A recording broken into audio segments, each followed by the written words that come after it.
De nuevo con ustedes. Un saludo muy especial para los amigos médicos veterinarios, especialistas en cuidado crítico, en cardiología, en medicina interna, en medicina de cuidado intensivo o que tienen cierto tipo de orientación hacia estas áreas tan importantes en la medicina veterinaria. Todos sabemos que el que conoce el corazón mejora cantidad de vida. Y conocer el cerebro mejora calidad de vida. Lo decía Facundo Nustes, y Benjamin Fuster decía: el que conoce el corazón mejora cantidad de vida. Estamos escuchando en este momento a Telemann. George Philipp Telemann nació en Magdeburgo, Alemania, en el Santo Sacro Romano en 1681 y fallece en 1767.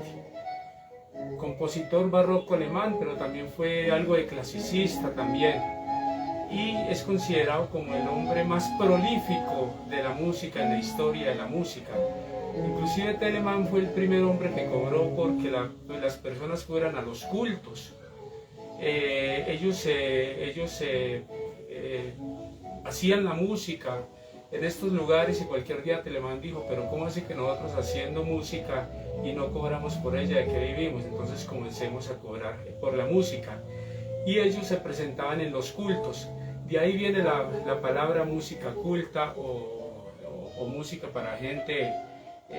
No hablemos de inteligente, no somos benevolentes ni somos genios, pero la inteligencia es producto del esfuerzo y del trabajo en equipo. Vamos a tocar un tema muy importante que es terapia de líquidos en el paciente crítico. ¿Cuándo y cuánto pasar de volumen a un paciente crítico? O sea, ¿estresamos volumen o colocamos vasopresores? Cuando hablamos de líquidos en el paciente crítico, se nos viene a la mente muchas situaciones de complejidad que pues no queremos en el momento traerlas a colación. Tenemos que decidir si pasamos en el paciente crítico coloides o cristanoides. En los cristanoides debemos de tener en cuenta lo que es la estrosal 5, la solución salina al punto 9 normal y la solución Ringer-lactato Hartmann. Generalmente en paciente crítico que no sea neurológico se coloca solución Hartmann. En pacientes con problemas con daños neurológicos en los cuales se requiere una saturación de oxígeno de 97-98 hacia arriba, se coloca solución salina. A pesar de que la presión intracraneal está elevada, hay un shock hipovolémico en el paciente muchas veces. Hay 4 estados de shock en el paciente que hay que tener en cuenta, que es el shock hipovolémico, el shock cardiogénico, el shock distributivo y el shock obstructivo. Pero tanto el shock obstructivo como cardiogénico no se beneficia ese paciente de líquidos. ¿En qué paciente se beneficia de líquidos? El paciente que está en un estado hipovolémico, shock hipovolémico por naturaleza, y el paciente que está en shock distributivo. El más estudiado en shock distributivo podríamos hablar del shock séptico. Pero muchos pacientes con shock séptico están normotensos. Anteriormente nos hablaban de que el paciente con shock séptico estaba hipotenso. Muchos son normotensos. Lo más importante en el paciente séptico es mirar la perfusión tisular del paciente y mirar cómo está la saturación de oxígeno, cómo está la SpO2, cómo está el llenado capilar, cómo está el hematocrito, la hemoglobina, todo esto. En el paciente con shock hipovolémico, el 40% de estos pacientes que hacen, un 20 a un 35% de los pacientes que hacen shock hipovolémico no son respondedores a líquidos, inclusive a veces llega hasta el 40%. Pero los pacientes con shock hipovolémico, con cardiopatías, hay que valorar si estresamos o no volumen o si colocamos o no líquido. Y en el shock séptico, que es el shock distributivo, el 40% de estos pacientes nos hacen otro tipo de daños hipovolemia, hipotensión, ¿sí? Y también hay que valorar si son respondedores a volumen o no respondedores. ¿Cómo podemos valorar nosotros como médicos veterinarios si un paciente es respondedor a volumen? ¿Sí? Un paciente responde a volumen cuando estresamos volumen en un paciente y se aumenta un 10% el gasto cardíaco. Tenemos que tener en cuenta, colegas, que muchos de estos pacientes están con una sobrecarga hídrica o están en un estado de desescalación y no podemos entrar a colocar líquidos porque puede producir un efecto deleterio o un efecto nocivo para la salud del paciente, y la mayor parte de estos pacientes terminan falleciendo. Entonces hay que decidir muy bien en el paciente crítico si colocamos o no colocamos líquidos. A pesar de que en medicina humana no tienen, están faltos de muchos equipos médicos, en medicina veterinaria, sobre todo aquí en las Américas, con mucho mayor razón, a no ser pues Estados Unidos y Canadá, ¿no? Pero hay métodos ecográficos invasivos y moderadamente invasivos, que son los métodos hemodinámicos, como el método Vigilés, por ejemplo, el método Pico, el médico Swan Gas, por ejemplo, que determinan si el paciente está estresando volumen o no está estresando volumen, ¿sí? Cómo está llenando, por ejemplo, esa vena cava, cómo está llenando esa vena cava, cómo está llegando la sangre al corazón a través de esas venas cavas y cómo está llegando una buena cantidad de líquidos al corazón. Sin embargo,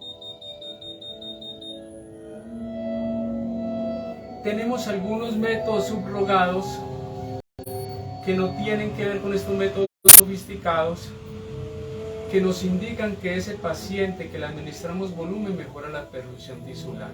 Recuerde que nos encontramos en la Sociedad Colombiana de Emergencias y Cuidados Críticos Veterinarios, COES, de la cual soy el fundador.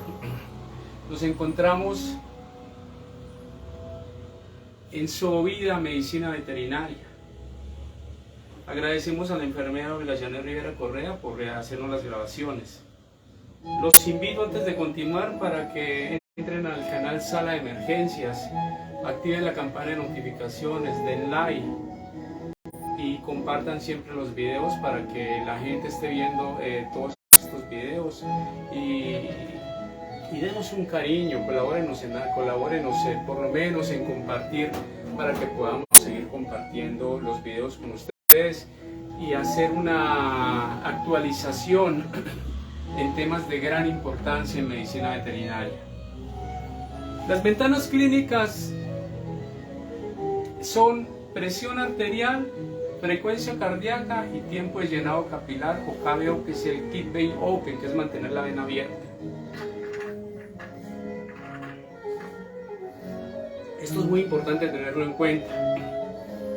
En este momento hay un sistema que es el sistema POCUS, que lo están implementando en los Estados Unidos, inclusive en Argentina. El sistema POCUS es llevar a la consulta médica, y nosotros en la consulta médico-veterinaria, un ecógrafo, para valorar el paciente en consulta, o sea, no remitir el paciente a pruebas diagnósticas, sino poder hacer una evaluación del paciente y ver cómo está el paciente en el momento de la consulta. Ese es el sistema POCUS.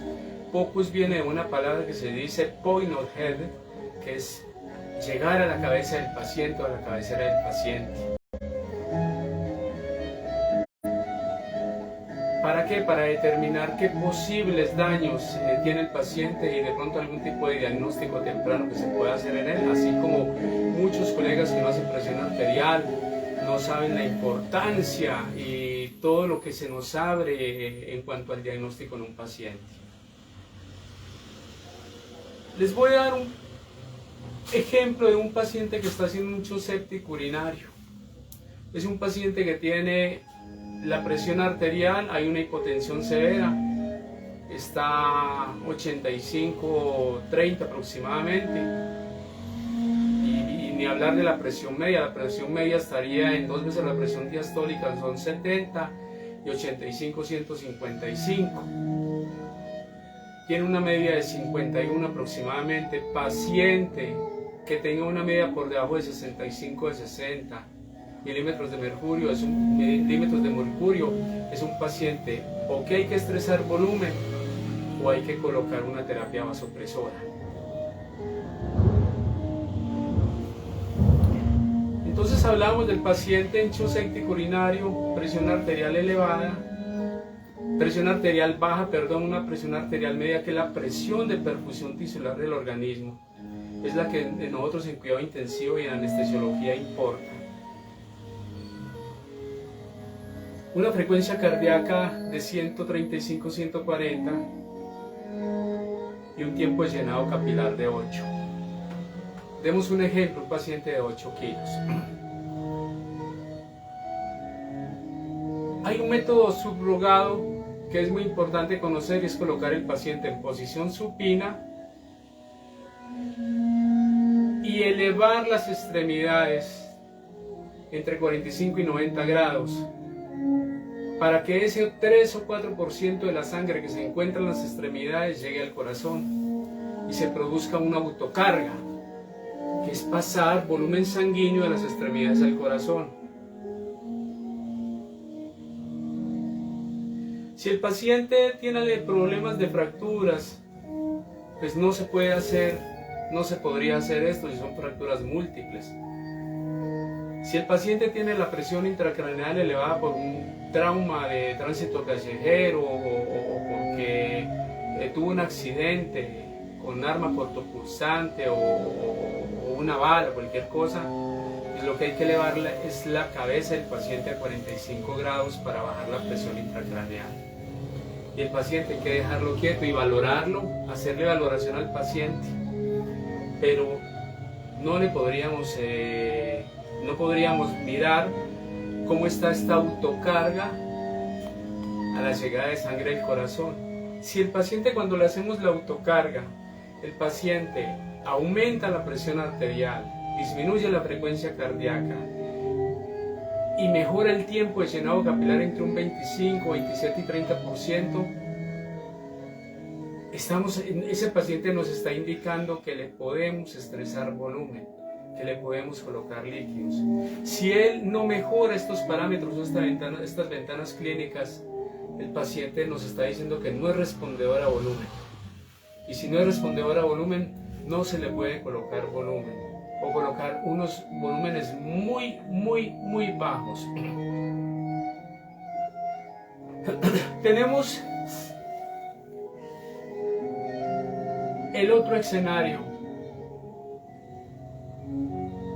que es cuando no podemos, vamos a medir, vamos a estresar volumen en el paciente, a mirar si es respondedor a líquidos, porque no pudimos hacer la prueba de la autocarga, porque tiene un trauma craneoencefálico, porque tiene fracturas múltiples.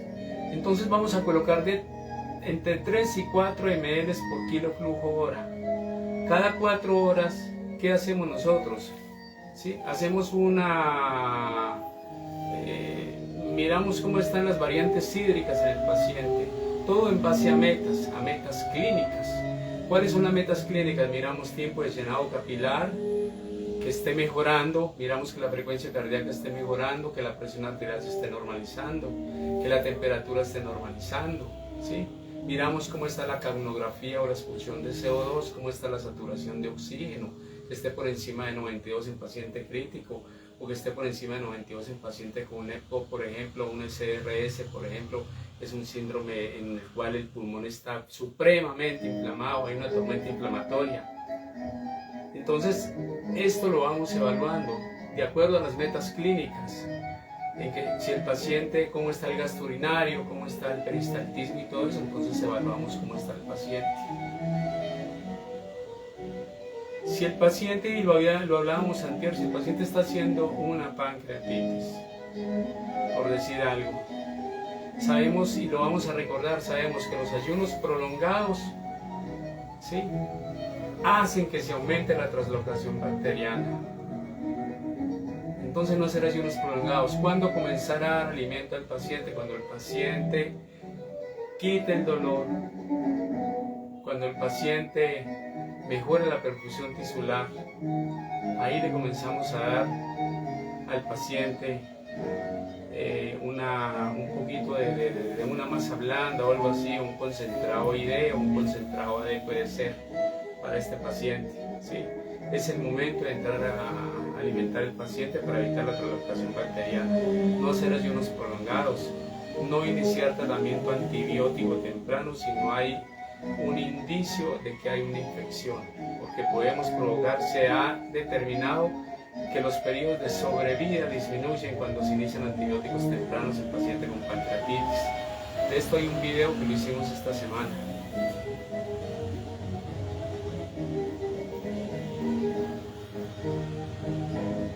Si el paciente que le colocamos entre 3 a 5 ml por kilo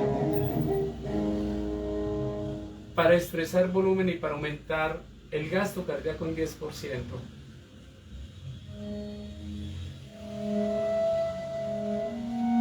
si este paciente nos responde porque mejora las ventanas clínicas, podemos aumentar entre un 5 y 7 ml por kilo. Por decir un paciente de 8 kilos, 8 por 3, 24, es lo que le vamos a colocar como flujo hora, no le vamos a colocar más, ¿sí? Pero hay otro escenario.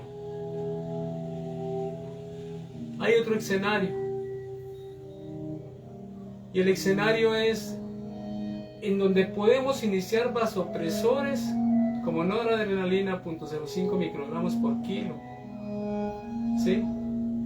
La colocamos, una ampolla de noradrenalina tiene 4 miligramos por 4 ml y la colocaríamos en 46 ml de destrozal 5 con una bomba de perfusión, una jeringa de 50 ml, o la colocamos en un buretrol con una bomba de infusión, ¿sí? Y comenzamos a administrar a la dosis flujo hora que necesita este paciente de acuerdo al peso, ¿sí? De acuerdo a la dosis que necesita y todo esto. Cada 5 minutos vamos aumentando los niveles de vasopresor. Los aumentamos de 0.05 a 0.1, a 0.15, a 0.2 hasta llegar a 0.5 microgramos por kilo. Esto hay unas tablas en las cuales se sacan todas estas dosis que están en videos anteriores para que todos ustedes entren a sala de emergencias y se den cuenta cómo se hace todo esto en el paciente crítico, en el paciente crítico cardiológico y todo esto. Entonces, si el paciente no responde a los vasopresores, podemos tomar la decisión de quitar los vasopresores e iniciar volumen. Eso es más o menos lo que se hace en el paciente crítico. Se me olvidaba decirles algo. Cuando el paciente está entrando en una escala de desescalación y seguimos colocando volúmenes, ¿qué podemos causar? Podemos causar edema pulmonar, insuficiencia cardíaco congestiva, edema renal, podemos causar edema intestinal, edema de piel y podemos crear un edema cerebral, una cantidad de cosas que son deleterios para la vida del paciente. Todo esto aunado, debemos de vigilar el paciente con todos los parámetros clínicos que podamos utilizar, Olguita. Evaluando pulmón, evaluando corazón, evaluando tiempo de llenado capilar, presión arterial, presión sanguínea, porcentaje expulsado de CO2, cómo está la fibra del paciente si lo tenemos con ventilación mecánica, cómo está el pie del paciente, qué es la presión expirada de oxígeno al final de la expiración. En medicina se dice que un vaso de agua y 5 de pino no se le niega a nadie. Eso se habla en medicina crítica. Todo eso lo tenemos que vigilar, saturación de oxígeno y todo. Bueno, colegas, no siendo más, mañana tenemos otra conferencia sobre todas estas cosas que nos interesan. Los invito para que vean videos anteriores. Ayer hicimos uno sobre qué no hacer en paciente con pancreatitis.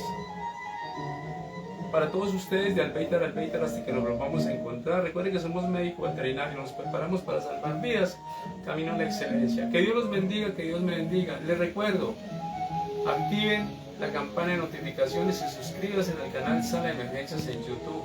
Den like y compartan. Hay mucha gente entrando al canal. En este momento tengo un promedio de 400 personas diarias entrando al canal Sala de Emergencias. ¿Quién está punteando? México.